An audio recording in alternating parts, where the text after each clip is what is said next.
Hello friends, welcome to Vijaya creation. Vijaya கிரியேஷனில் என்னென்னு பார்த்தீங்கன்னா, யாரெல்லாம் விஜயா கிரியேஷன் பார்க்குறீங்களோ ப்ளீஸ் சப்ஸ்கிரைப் பண்ணிவிட்டு பாருங்கள். இது வந்து நம்ம வீட்டிலேருந்து லேபர் கேம்ப் வழியாக சைன்னு ஒரு முக்கியமான ஒரு மும்பையில் ஹை சிட்டி பக்கத்தில் தான் போயிட்டுருக்கேன்.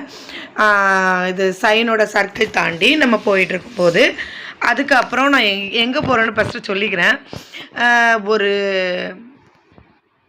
காலையிலேயே ஃபோன் பண்ணி நான் அந்த ஹஸ்பண்ட் வந்து கிரைண்டர் மெக்கானிக் அந்த ஷாப் வச்சுருக்காங்க. ஸோ எப்போவுமே அவங்களோட வேலை வந்து சிட்டி ஃபுல்லாமே ரவுண்டிங்கில் தான் இருப்பாங்க. ஸோ அன்னைக்கு வந்து காலையில் 8 மணிக்கு ஃபோன் பண்ணி, நான் ஒரு ரூட்டுக்கு போகிறேன், அந்த ரூட்டில் எனக்கு வேலை இருக்குது, நீ ஃப்ரீயாக இருந்தால் வரியா, அது போகிற இடத்த உனக்கு காட்டுறேன் அப்படின்னு சொல்லி கூட்டிகிட்டு போனாங்க. ஆனால் எனக்கு வேலை இருந்துச்சு, இருந்தாலும் பரவாயில்ல, டெய்லி தான் காலையில் வேலை பார்த்துக்கிட்டே இருக்கோமே அப்படின்னு சொல்லிட்டு நானும் கூட போயிட்டேன். போயிட்டு பார்த்தீங்கன்னா, அப்போ தான் நான் லிச்சர் பப்பர் கடைக்கு போயிட்டு அங்கே சப்பாத்தி வாங்கிட்டு அப்பளம் வாங்கிட்டு கூட ஒரு ஷார்ட்ஸ் போட்டிருந்தேன். போட்டுட்டு அந்த 4 வழிச்சாலை பார்த்துட்டு அப்புறம் இது எஸ்என்டிடி காலேஜி அந்த என்ட்ரன்ஸ் எல்லாம் காட்டிகிட்டு இருந்தாங்க. அப்புறம் ஒரு பெரிய ஒரு ஹை ஸ்கூல் வருது அது பக்கத்தில். அப்புறம் எஸ்எம்இஎஸ்னு ஒரு ஸ்கூல் வருது. அப்புறம் நிறைய அப்படி போகும்போதே காட்டிக்கிட்டே இருந்தாங்க, எல்லா இடமும் பார்த்துக்கோ அப்படின்னு சொல்லிட்டு. ஏன்னா நான் அந்த வடலா பகுதிக்கு நான் போனதே இல்லை இது வரைக்கும். ஆனால் கொஞ்சம் தூரம் நம்ம பக்கத்தில் தான் இருக்குது. அந்த அதான் உங்களுக்கும் நான் போகும்போது என் கூடயே நீங்களும் ட்ராவல் பண்ணுங்கள் அப்படின்னு சொல்லிட்டு நான் காட்டிகிட்ருக்கிறேன். இது வந்து ஏன் இதெல்லாம் காட்டுறீங்க, ட்ராவலுன்னு அப்படி இப்படி நிறைய பேர். ஒருத்தவங்க ஃபங்க்ஷனில் ஒரு லேடிக்கு ரிலேஷன் மாதிரி தான் அவங்க குவாப்டெக்ஸ் சாரீ போட்டிருந்தீங்க, குவாப்டெக்ஸ் எங்களுக்கு தெரியாது அப்படின்னு சொல்லிட்டு ஒரு மாதிரி மறைமுகமாக கேட்டுட்ருந்தாங்க. ஆனால் உங்களுக்கு தெரியாது அப்படிங்கிறதுக்காக நான் போடலை. எல்லாருக்குமே இங்கே இருக்கிறவங்களுக்கு தெரியும். யாரோ தெரியாதவங்க எனக்கு அந்த சாரீ பிடிச்சிருந்துச்சி, ஸோ அந்த சாரீ அவங்களுக்கு வேணும்னா வேறு எங்கேயாவது நம்ம மும்பையிலையோ அல்லது சென்னையிலையோ எங்கேயோ கோப்டெக்ஸில் அவங்க அந்த சாரீ உங்களுக்கு பிடிச்சிருந்துன்னா வாங்கிக்குப்பாங்க அப்படிங்கிறதுக்காக தான் அந்த ஷார்ட்ஸ் போட்டேன். நிறைய டவுட்டு, நிறைய கொஸ்டின்னு, ஆனால் யாரும் கமெண்டில் கேட்க மாட்டேக்காங்க. நான் எங்கேயாவது போகும்போது கண்டிப்பாக கேட்காங்க. அவங்களுக்கு நேரில் நான் சொல்கிறேன். யூடியூப்புன்னு போட்டால் எல்லாருமே ஏதாவது கேள்வி கேட்க தான் செய்வாங்க.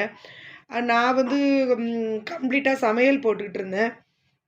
சமையல் போட்டுக்கிட்டு இருக்கும்போதே வந்து பசங்க வந்து 10th 12th எக்ஸாம் அப்படி இப்படின்ட்டு கொஞ்சம் அவங்க பிஸியாகினாங்க. எனக்கு கோஆப்ரேட் பண்ணதுக்கு நான் வீட்டில் கொஞ்சம் வேலையும் ஜாஸ்தி. ஸோ அதனால் நம்ம விலாக் மாதிரி போடுவோம். நம்ம மும்பையில் தானே இருக்கிறோம், மும்பையில் நம்ம எங்கே போனாலுமே விலாக் போடுவோம் அப்படின்னு நினச்சிட்டு விலாக் போடுறதையே நான் கண்டினியூ பண்ணலாம் அப்படின்னு நினச்சிட்டு கண்டினியூ பண்ணிகிட்ருக்கிறேன். இது வந்து பார்த்திங்கன்னா கிங்ஸ் சர்க்கிள்லாம் தாண்டி என்னது டாக்யார்ட் ரோடு அப்படின்ற ஒரு பிளேஸ்க்கு நான் போயிட்டுருக்கிறேன். என்னோடய ஹஸ்பண்டுக்கு அங்கே ஒரு வேலை இருக்குதுன்னு சொல்லிட்டு, பைக்கில் போனால் தான் அந்த இடத்துக்கு உள்ளே நீ என்ட்ரி ஆக முடியும், அதனால் நீயும் வா, நான் கூட்டிகிட்டு போகிறேன், உனக்கு முடிஞ்சால் அது பஸ்ஸு ட்ரெயினில் எப்போமாவது போய் ஸ்லோவாக விசிட் பண்ணிக்கோ அப்படின்னு சொல்லிட்டு கூட்டிகிட்டு போனாங்க. எப்போவும் நான் குட்டி பசங்களாக இருக்கும்போது ஹஸ்பண்ட் கூட பைக்கில் போகிறது வழக்கம். இப்போ நான் அதிகமாக போகிறதே கிடையாது. ஏன்னா வேலையும் குழந்தைங்கள கவனிக்கிறதுமே எனக்கு வேலை சரியாக இருக்கும். அவங்க காலையில் வேலைக்கு போனாங்கன்னா அப்புறம் மத்தியானம் சாப்பிட வருவாங்க, அப்படியே டக்குன்னு போயிடுவாங்க.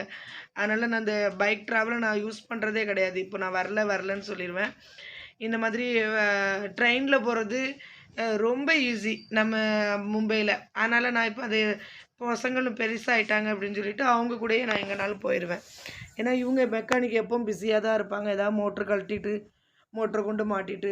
இது வந்து பார்த்திங்கன்னா ரோடில் என்னோடய மாமனார் வந்து ஃபஸ்ட்டு வந்து ஜாப் பண்ண ஒரு இடம் இது. அவ்வளோ பழைய 40 வருஷமாக அந்த ஏரியா அப்படியே தான் இருக்குது. அந்த மெக்கானிக் ஷாப்பும் ஃபுல்லாக உள்ளே வந்து பக்கத்தில் வந்து துறைமுகத்துக்கு தான் நான் போயிட்டுருக்கிறேன். கப்பல்லாம் இருக்கும். அந்த துறைமுகத்தோட அந்த கப்பலோட இந்த பார்ட்ஸ்லாம் வந்து கொஞ்சம் இதாகும், டேஞ்சர் ஆகும்போது இங்கே கொண்டு வந்து அவங்க இங்கே பக்கத்தில் ரோடு அப்படிங்கிற மெக்கானிக் ஷாப்புலாம் நிறைய இங்கே ரெடி பண்ணிவிட்டு அதுக்கப்புறமா அங்கே போவாங்கன்னு நினைக்கிறேன் அப்படின்னு சொன்னாங்க. அங்கே நிறைய மெக்கானிக் ஷாப்பாகவே இருக்க, ஏன் இப்படி இருக்குது அப்படின்னு கேட்டதுக்கு அப்படி சொன்னாங்க. அப்புறம் இந்த லாரி எல்லாமே வெயிட்டிங்கில் இருக்குது, அந்த மீனெல்லாம் எடுத்துகிட்டு போகிறதுக்கு. நான் போகிறது வந்து ஒரு கப்பல் துறைமுகம். அதில் வந்து மீன் வந்து பிடிக்கிற இடம். அப்புறம் நம்ம கப்பலுக்கு உள்ளே போயிட்டு ட்ராவல் பண்ணுறதுக்கு கொஞ்சம் டிக்கெட் எடுத்துகிட்டு நம்ம ட்ராவலும் பண்ணிக்கிடலாம். அப்படி அந்த இடத்துக்கு தான் போயிட்டுருக்கிறேன். பாருங்கள் அந்த பிளேஸு கேமராலாம் ரொம்ப ஒன்றும் அலௌடு இல்லை. அங்கங்கே போலீஸ் நிற்பாங்க, எங்கே மிலிட்ரி நிற்பாங்க, எதுவுமே தெரியாது. அப்படியே அந்த மும்பையில் இவ்வளோ பெரிய இடம் இருக்குது அந்த துறைமுகத்தில். அதுக்குள்ளே நான் என்ட்ரி ஆகுறேன். நிறைய மீன் வாங்குறவங்க, இந்த மீன்ஸ் இங்கேருந்து வாங்கிட்டு போய் சேல் பண்ணுறவங்களாம் நிறைய பேர் போயிட்டுருக்காங்க. காலையில் 5 o'clock மீன் வெளியே வந்துடும் நினைக்கிறேன், பிடிச்சிட்டு வந்துடுவாங்கன்னு நினைக்கிறேன். அப்பத்துலேருந்து சாலுவாகிட்டு இருக்கு. நான் ஒரு 8 மணிக்கு தான் போனேன். கொஞ்சம் வெயில் ஜாஸ்தி ஆகிட்டு அங்கங்கே மீன், எந்த மீன் என்ன வாங்கினே தெரியல. அவ்வளோ வெரைட்டியான மீன். இந்த வாரம் நீயானால கூட மீனை பற்றி தான், ஃபிஷ் லவ்வரை பற்றி தான் எல்லாம் பேசிகிட்டு இருந்தாங்க. நல்லா இருந்தது. அந்த டாப்பிக்குக்கும் நான் போயிட்டு வந்ததும் எனக்கு ரொம்ப பிடிச்சிருந்துச்சி. நானும் நிறைய ஃபிஷ்ஷை பற்றி வெரைட்டி பண்ணணுன்னா எனக்கு எல்லா ஃபிஷ்ஷும் தெரியாது, நான் சாப்பிட மாட்டேன். என்னோடய பசங்களும் மீன் அவ்வளோவா சாப்பிடாது. பிள்ளைச்சிரா மீன் மட்டும்தான் சாப்பிடுவாங்க. இது வந்து பார்த்தீங்கன்னா பிள்ளைச்சிரா இருந்துச்சு, பட் ஆனால் பாம்ப்ளெட் சூப்பராக இருந்தது. ஆனால் 2 பாம்ப்ளெட்டு 1000 ரூபா 2000 அப்படி விலை ஜாஸ்தி தான் சொன்னாங்க. நிறைய பேர் அங்கே மார்க்கெட் போனீங்கன்னா கம்மியாக கிடைக்கும்னு சொன்னாங்க. கம்மின்னு சொல்ல முடியாது, ஆனால் ஃப்ரெஷ்ஷாக கிடைக்கும், அது மட்டும் கரெக்டு. அப்புறம் இது வந்து பார்த்திங்கன்னா 2000 ரூபா சொல்கிறோம் 5 இந்த பாம்ப்ளெட்டு.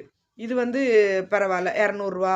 இது வந்து 2000 தான் பாம்ப்ளெட்லாம். ஜிங்கா வந்து 500 ரூபா அப்படிலாம் சொல்கிறாங்க. 300 ரூபா 200 ரூபா 100 ரூபாய்க்கும் தராங்க, ஆனால் கொஞ்சமாக தராங்க. பெரிய பெரிய ஜிங்காலாம் இருந்தது, செம்மையாக இருந்தது, பார்க்குறதுக்கே ஒரு அழகு. நான் ஒரு 2 பாம்ப்ளெட் மட்டும், பெரிய பாம்ப்ளெட் 1000 ரூபாய்க்கு வாங்கிட்டு வேறு எதுவுமே நம்மளுக்கு வேண்டாங்க, நம்ம பசங்க சாப்பிட மாட்டாங்க அப்படின்னு சொல்லிட்டு வந்துட்டேன். கொஞ்சம் லேட்டாகவும் ஆயிட்டு. ஸோ அதனால் திரும்ப வந்து வாங்க வேண்டாம் அப்படின்னு சொல்லிட்டு இன்னொரு நாள் ராவஸும் குதுப்பும் வாங்கணும்னு எனக்கு ஆசை இருக்குது. ராவஸ் பெரிய ராவஸ் இருந்துச்சு பாருங்கள். மார்க்கெட் ஃபுல்லாக பாம்பேயில் கப்பலில் இப்படி பிடிச்சி கொண்டு அந்த துறைமுகத்திலேயே அங்கே விற்கிறாங்க.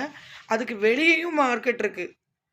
அவ்வளோ சூப்பர். இன்னும் நிறைய இதை பற்றி எனக்கு அந்த துறைமுகத்தை பற்றி சொல்லி கொடுத்துட்டே போனாங்க. எல்லாமே எனக்கு மறந்து போச்சு, ஹஸ்பண்ட் சொல்லி கொடுத்ததெல்லாம். ஸோ நான் மீனை மட்டுமே காட்டிட்டு உங்களுக்கு பேசிகிட்டு இருக்கிறேன். சீலா மீன், பிள்ளைச்சிரா மீன், பாம்ப்ளெட்டு, வெரைட்டியான ஜிங்கா, ஐயோ அப்புறம் லாப்ஸ்டாரு, 2 லாப்ஸ்டாரு 1000 ரூபா, அவ்வளோ பெரிய லாப்ஸ்டார் இருந்தது. அப்புறம் கொஞ்சம் பெரிய ஜிங்கா வந்து 1 கிலோ 1000 ரூபா 2000 ரூபா அப்படி வச்சுருந்தாங்க. நண்டு சூப்பராக இருந்தது. பாருங்கள் ஃப்ரெண்ட்ஸ், அந்த மும்பையில் உள்ள அந்த கடற்கரையில் அவங்க ஃபிஷ் வந்து அவ்வளோ ஃப்ரெஷ்ஷாக இருக்குது. டாக்யார்ட் ரோடு அது பேரே அப்படி தான் சொல்கிறாங்க.